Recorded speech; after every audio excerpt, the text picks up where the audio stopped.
So we'll start off with a fairly general question. If you guys are elected to the position of Ents officer, what does a week in Ents look like? I think a week in Ents, it's obviously a 9 to 5 job, but unlike the other sabbatical positions, I think you need to really work after hours, and that's by socializing in the evening.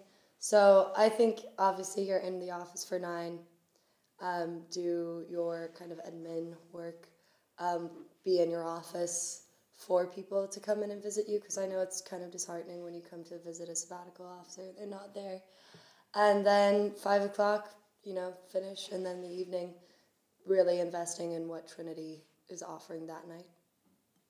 Okay. My idea of a day in Ents is basically kind of having a complete, almost one day time. That's going to be having an open door policy. You're elected as sabbatical officer. The idea is you're elected to have one of the top 5 positions in the students' union.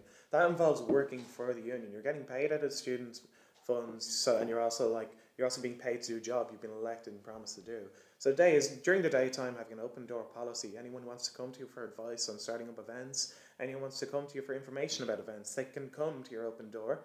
Then later on in the evening, usually there'll be events on each night. The idea is getting them running as efficiently as possible. It's a 24/7 job. You need to be available at your phone all day, available to answer emails all day. It's just basically one of constant organisation, and that's basically the main way to keep the role going forward. Yeah, I think one criticism I'd have over events officers over the last couple of years is the difficulty to reach them at times. A few questions or students, I know a couple of students wanted to start, like a couple of first years wanted to start a night this year, and I've been in that position as well, and it's been difficult to reach the Ents officer, and they're the person on campus that you really want to get advice of. So availability every day, all day is very important, and then obviously then every week with Ents is going to be very different because there's so many different events being run throughout the year. But as I would agree with the two of you guys that 9 to 5 is very important because, I mean, as I said, we're one of the elected officers, you're getting paid a proper salary, you can't just go slacking off. So yeah, 9 to 5, and then showing your presence at all the Trinity social events that are around. So what do you feel is Ents' biggest strength currently?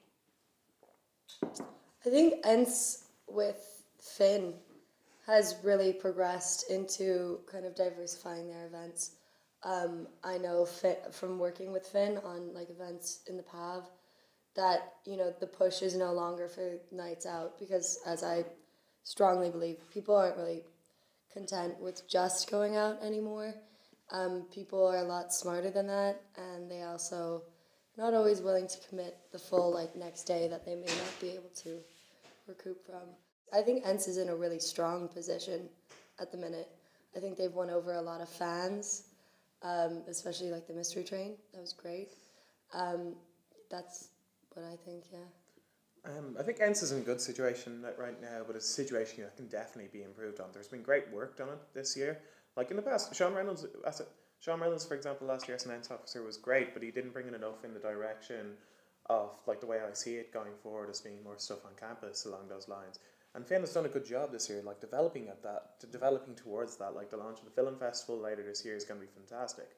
So one of the main strengths, in my opinion, of the Ents office is the kind of diversity in the events, but I don't think it's gone diverse enough yet, and that's the kind of main thing I'm going to push that I'm pushing forward here.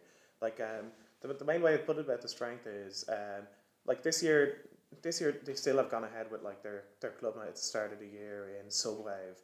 However, that didn't turn out to be that much of a success. So they're starting to notice that model of Ents nights isn't exactly the kind of model that they need, that is actually completely working going ahead. And the ability to recognise that early on in the year was pretty good on Finn's part. Yeah, probably this year, the big thing that Ents has improved on is its organisation. That's probably one of the biggest criticisms of Ents of the past, is that it's a bit all over the place. And while events get planned here and there hasn't been a real good structure throughout the year. And that's one thing Finn has definitely brought in. The film festival has been in place since he was elected to office last year. Things like that in terms of diversification. He's brought in so many things. He's been planning this train, I think, for about 3 months, and he's been the most excited man.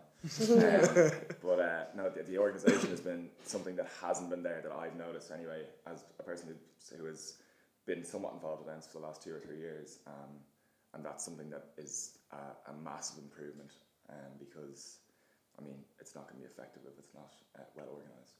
You guys all mentioned there that you have plans for diversification and kind of the wider scope and bringing Ents back to campus. What solid, concrete ideas do you guys have for achieving that goal?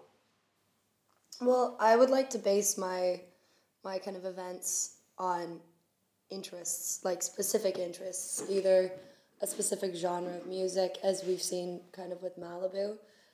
People are quite into that disco scene. I think people are equally into other scenes of music, so by being able to offer them events where they can kind of explore their tastes, and then also having it based on celebrations of different cultures, like Mardi Gras or Hanukkah, kind of opening people's horizons through entertainment so they can kind of get a flavour of what they're interested in.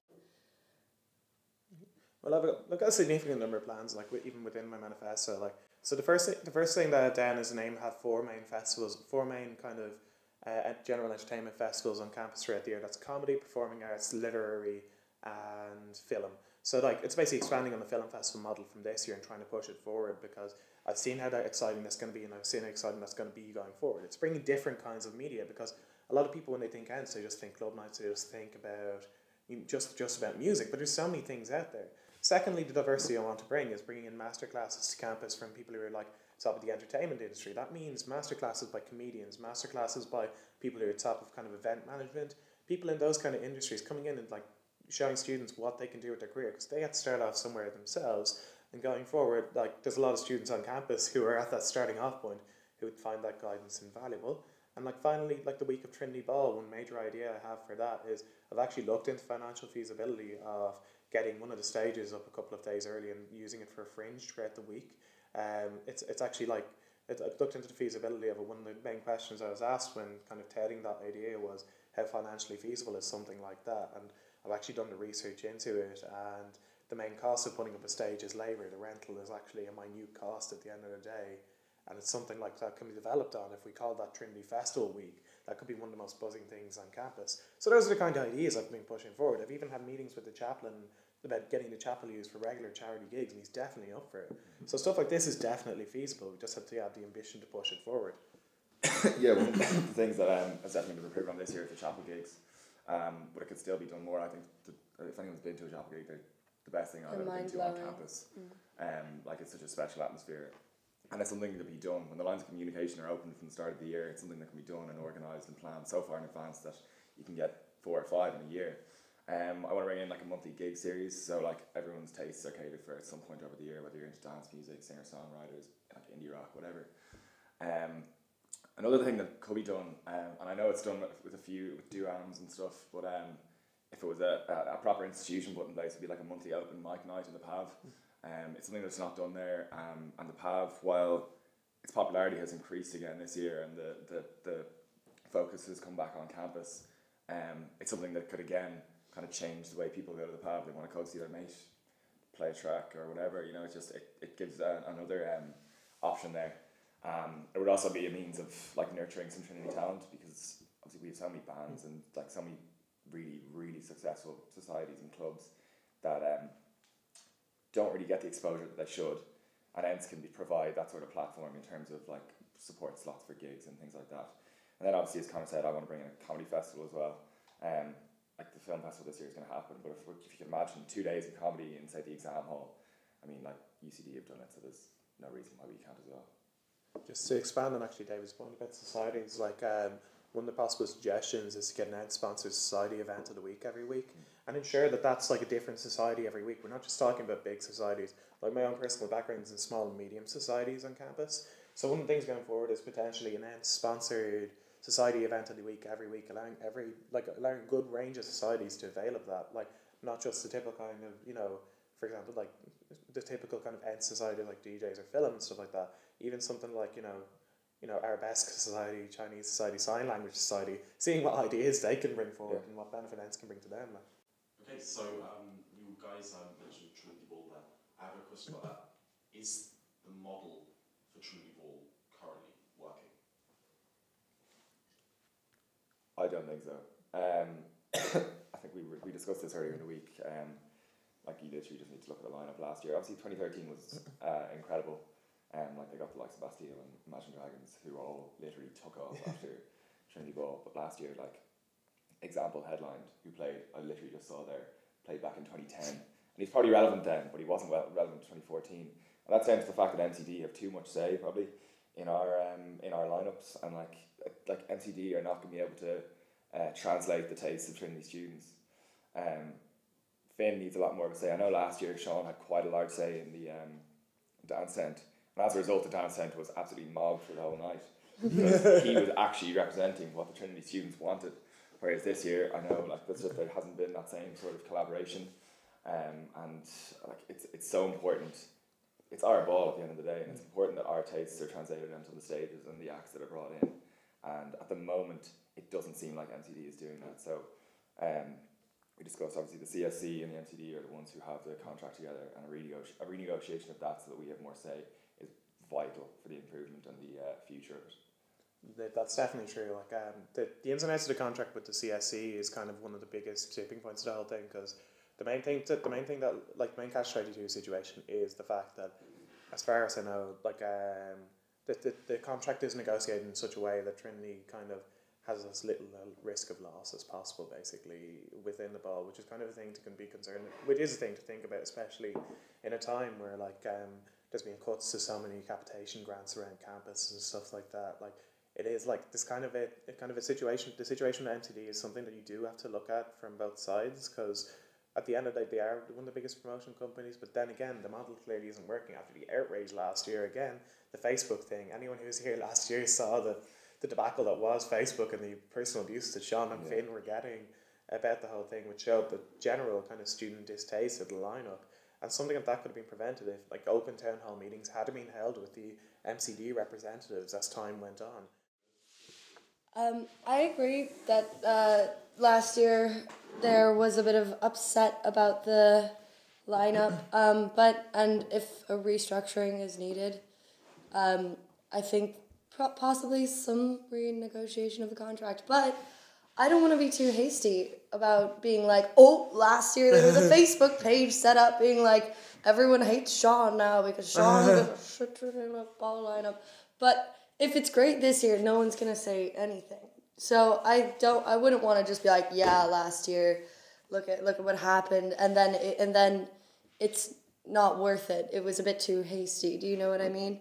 I think some people think that €80 is too much for a Trinity Ball ticket, and I think it really needs to be catered towards everyone in the college. For me, I'm happy to pay it every year, but I can't assume everyone else is as gunning to go for it. So I think some aspects of it need to be looked at a new light, but I'd like to see how this year plays out before I'm like, yeah, restructure. The financial concern is actually completely true, because like as someone who's worked through college like 20 plus hours a week, coming up to Trinity Ball in first year, like coming up to Trinity Ball in first year, I actually had a major hour cut in work, and I couldn't make it obviously because I was barely earning £80 a week to support myself through college as it was, and like, you know, like the financial concern is a thing that could be looked at. Like, you definitely actually do have a point there, and like similarly, you do have a point about it being hasty, but I do see more communication being a good way forward, because at the end of the day, and right now the MCD deal sees them as being almost like the people looking over the entire thing with very little student involvement. Yeah. If you get what I mean by that, like even of what I've heard of the communications between Ents and MCD this year has been fairly hostile. Well, yeah, and MCD don't respect Trinity. And that shouldn't be the case. It needs to be stressed that it is our ball. No one else from outside the college should be here. Like, obviously, can their +1 ticket, but it's it's for Trinity students, and that should be represented, and they should respect that as well. So, whether it means renegotiation or just getting a bit more respect from them is a question. I think the issue is the double deal, really, isn't it? It's the fact that the deal signed with the CSC and then entered in a negotiation, then CSC are the ones selling the ball tickets. It's kind of like this bizarre situation in which there's like, it's like having too many cooks in the kitchen, kind of mean, and like, you know, in the words of that YouTube video that went viral that I probably shouldn't reference, the too many cooks one from a while ago. Yeah, that's just completely stuck in my head now.